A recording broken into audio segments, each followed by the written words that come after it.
My name is Natalia Rankine-Galloway, and I'm a lecturer with the German American Center.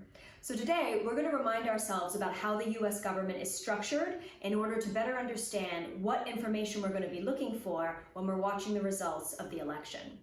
So it's important to remember that the U.S. is divided into three co-equal branches of government: the judicial, the legislative, and the executive. Obviously, most people will be paying attention to the results of the executive, the election of the president and the vice president. But it's important to remember that many senators and House representatives are also running for election on November 3rd. For example, Senate Majority Leader Mitch McConnell is running for re-election in his state of Kentucky. Now, why is this important?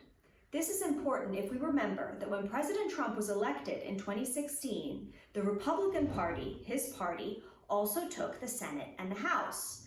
This meant that it was easier for President Trump to get done the things he wanted to do in those first 2 years. But in 2018, the Democratic Party took the House in the midterm elections.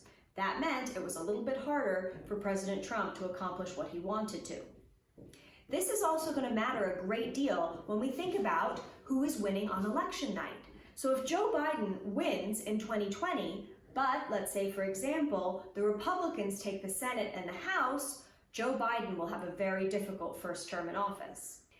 It's also important to remember that even though the American population doesn't vote for judges on the Supreme Court, issues around the Supreme Court are going to be very much on American voters' minds in this election. Now, if you've been following the news, you'll know that Supreme Court Justice Ruth Bader Ginsburg passed away recently. This means that President Trump now has an opportunity to appoint a third Supreme Court justice.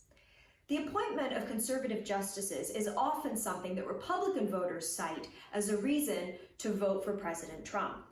We also know that this issue is not just about the Supreme Court.